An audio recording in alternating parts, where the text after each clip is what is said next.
All right, welcome back to the show. I want to take a minute to express my deepest gratitude to you for being here and watching this right now.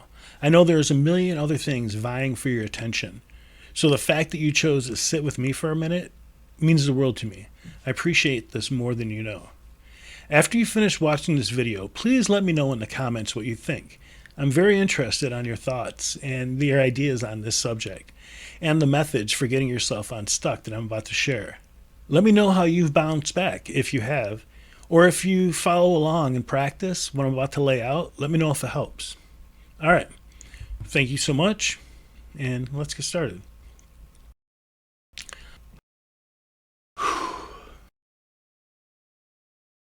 What I'm about to share with you comes from years of healing from various kinds of traumas. Like I mentioned, 2020 was devastating for me, but it wasn't the first time that I had to deal with difficult things. A little bit about me, just so you know where I'm coming from. I grew up poor in Detroit in the 1970s and 80s. During my formative years, I experienced just about every kind of abuse a young boy could face. The world was a different place then, without the cultural awareness and focus on healing that we have today. So, my way of coping was to withdraw within myself. I got angry, was introduced to drugs and alcohol way too early, and for years I bottled everything up until eventually it exploded.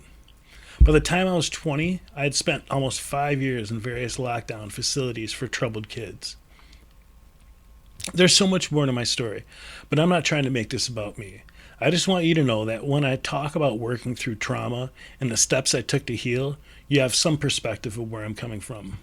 I'm about to be 54 years old, and while my healing process is far from over, it's been ongoing for over 30 years.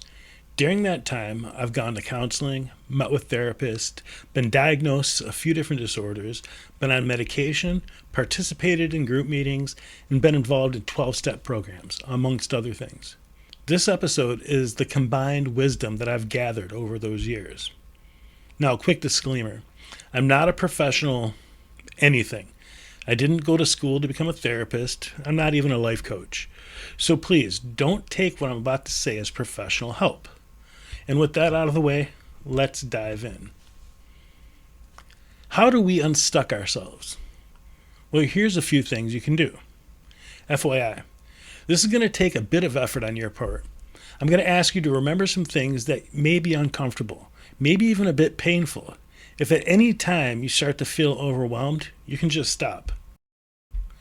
Take a minute right now to think about somebody you can call to talk to if you need to express yourself about any of what you're working through. A friend, family member, a member of the clergy, or maybe even a professional.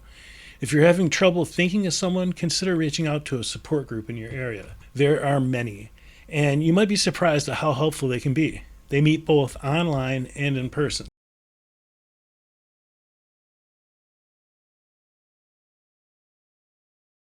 Okay, you ready to get started? Grab a pad of paper and something to write with. We're going to work.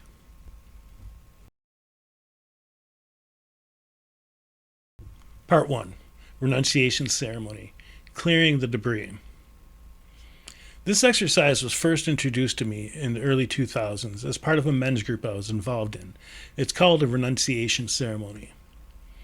Even if you're thinking, what's the point of this? Please just go along with it. It's all about renouncing a trait, an aspect, or behavior that you no longer want in your life, and it's very powerful. What's the number one thing holding you back? Chances are you already know what it is, so just say it. What else is holding you back? Are there several things? On the top of that sheet of paper, write, what's preventing me from living my best life? And then just write all the things. Don't edit yourself. Just go with the flow and put it all out on the page. Is it a relationship, a job, or the lack of a job, a belief system? Maybe it's a deep trauma you've never dealt with. Is it a belief about yourself or the world around you? Write it down as a list with one statement or cause per line, and leave 4 lines between each item on the list. Write as many as you feel. If it's just one thing, write it down. If it's a dozen things, write them all down. However many it is, get it all out on the paper. Think of every item on your list as a weight holding you down, and by writing it out, you're actually taking the weight off your shoulders and putting it onto the paper. When you're finished, put the pen down and walk away from the list for a couple minutes. Go take care of something else. Take out the trash, wash your face, whatever. Just distract yourself for a minute. This will reset your brain before we dive back in. When you're ready, head back to the list and read it back to yourself. Is there anything that you want to add or remove? Should you rephrase something to make it a little more accurate about how you really feel?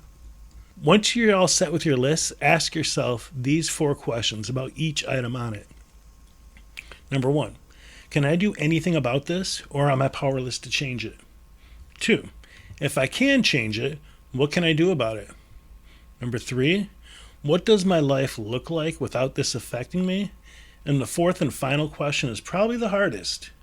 Is this really holding me back, or am I just using it as an excuse? That's a tough one. What's real and what's not?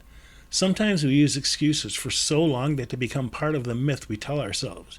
We prop things up as reasons for not doing things because, for whatever reason, they've become tools that we use. Once you've answered those questions, sit with your list for a few minutes and make any revisions that you need to. Now we're going to liberate ourselves from those things. That sounds good, doesn't it? What I was taught to do is to take that list, hold it in the air, and acknowledge that these things are keeping you stuck and that you're no longer going to allow them to do so. Verbalize your intention. Say out loud, I'm removing all of the things on this list from my life. Or, these things no longer serve me. Then, get rid of it. Destroy it. I like to burn it. If I'm in a safe place or outside, I'll burn it and watch the smoke just carry it all away, imagining that I no longer have to worry about any of those things. And if I can't burn it, I'll rip it up into as many shreds as possible, repeating to myself, I'm taking back my power with each rip of this paper, or these things no longer keep me stuck. Imagine the flame burning all those things out of your life, or each rip tearing them apart. The more you rip, the less there is. At this point, I also like to golden key the items on the list. Now you can find an episode on the golden key on the Portals Podcast channel. The Golden Key by Emmett Fox. The combination of the Renunciation Ceremony and the Golden Key is a powerful 1-2 punch that removes the issue but replaces it with something good. You don't have to golden key it. The ceremony is powerful on its own. That's just something I like to do, but I've always been a bit extra. So why is this ceremony important? By taking a look at the things we feel are holding us back and then putting them on paper, we are facing them and choosing to let them go, relieving ourselves of them. We're choosing to break the bond that they have on us. We're taking action. We're actually doing the work, as they say. When the piece of paper is destroyed, take a minute to sit back and feel how much lighter you are. I've been known to do this ceremony in the middle of the night. It's particularly effective when dealing with insomnia or when my thoughts are racing. It's like gathering those thoughts and insecurities physically and then destroying them. Then I sleep like a baby. It feels amazing. Part 2. Real change. Facing fears and honoring commitment. In the first part of this process, we identified the people, places, and things that were holding us back, and we took steps to address them. Now, in Part 2, we're going to confront the number one offender that keeps us from creating the lives we envision for ourselves. Fear. Some of you may already feel a bit of fear or hesitation creeping in. Maybe it feels silly or unnecessary to be doing all this. And maybe for you it is. I can only share with you what's worked for me. It's natural to feel awkward when you try something new. Whenever we make significant changes in our lives, thoughts, feelings, and fears often arise that, under normal circumstances, can derail our efforts at self-improvement. These are the thoughts and feelings of self-doubt and insignificance. Chances are, the seeds of these feelings were planted long before you can remember. They may have been passed down through the generations. Many of these subtle ideas we hold about ourselves and the world around us are actually inherited. I know this struggle all too well. I've had to work through what is now known as imposter syndrome many times. I've battled feelings of being small and insignificant for most of my life. In fact, this is something I deal with every time I sit down to write an episode for this podcast. That's why I'm bringing it up here, as a way of facing it in this moment. I'm experiencing it right now, in fact. As I write this script, I'm facing these doubts. So let's take a minute to address imposter syndrome, starting with the definition. Imposter syndrome is a common psychological pattern where individuals doubt their accomplishments and feel undeserving of their success. They often believe that they're faking it or will be exposed as a fraud. There's a story that runs through my head about how I'm just a poor, broken kid from Detroit, Michigan. I was a juvenile delinquent, in and out of the system. I don't have much of a formal education, and I'm not worthy of telling anybody how to do anything. Nobody's going to listen to what I have to say. I don't have credentials. There's a dozen variations of that story that play out in my mind at times. I'm telling you, there's a very fragile young kid inside me who doesn't feel worthy and tries to talk me down every time I attempt something big. And he's cruel. But here's how I deal with that. I reprogram myself. How? It's actually quite simple, but it works. I have mantras that I repeat whenever those feelings of insecurity or doubt creep in. If programming is what caused these doubts, then programming is what can heal them. It's about replacing those old thoughts with new, more vibrant thoughts that feel better. Here's a few examples. I have zero control over what happened to me or the choices that I made in the past, but I do have control over the choices that I make now. My life is greater than the sum of its parts. I'm a miracle and a survivor. Look at this life that I've lived. I'm a success story. I've grown past my pain and lived to love fully. I'm grateful for every lesson, for they are what made me who I am. Once we do the work to get past that part of us that tries to shut us down, then we're starting to see the absolute wonder of it all. Being committed in the face of fear and insecurity is huge, groundbreaking, life-changing, and world-shifting. Good job. Part 3. Finding our anchor, our core values. All right, so get that pad of paper out again and write over across the top, what are my core values? Here's a few of mine. You can write whatever you want. Faith, hope, honesty, fairness, justice, equal access to resources, being a good person, love as the most important thing, family and friendship. I could make a longer list, but I'll limit it to those core values for the sake of this video. But feel free to write down as many of your own core values as you want. Just as you did before, leave a few lines between each one. After you write your list, take a minute to jot down a sentence or two explaining why each of those values are important to you. For example, one of my deepest core values is equity of all living things. Equity is one of my core values. To me, I believe that all beings on this planet are an extended part of my earthling family. We all share this one planet at this one time, so it's important that we honor and respect all living things.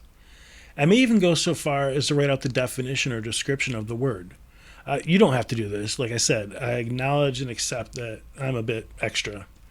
But for the purpose of this demonstration, equity. The term equity refers to fairness and justice and is distinguished from equality. Whereas equality means providing the same to all, equity means recognizing that we do not all start from the same place, and we must acknowledge and make adjustments to imbalances. Take justice as another example. I believe that for equity among all living things to exist, there must be a system of justice that provides a sense of security. Without justice, there are no consequences for our actions, nor are there any rewards for our success. Call it karmic law, the rule of cause and effect, whatever you like. I believe that justice is one of the foundational principles of a functioning and flourishing humanity. Now go ahead and do this same for all your core values. Two important things will happen when you do this. You'll have a chance to refine your core values and decide if they truly belong on this list, and you'll add intellectual value to your core values by thinking them through.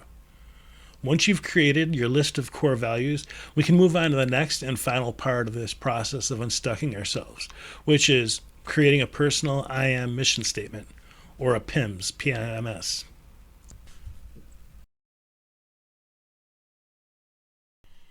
But we're going to hold off on doing the personal I am mission statement for now. Just did a lot of work, and you deserve a bit of a break. Now, the tips and tricks that we just learned in this video can be done anytime.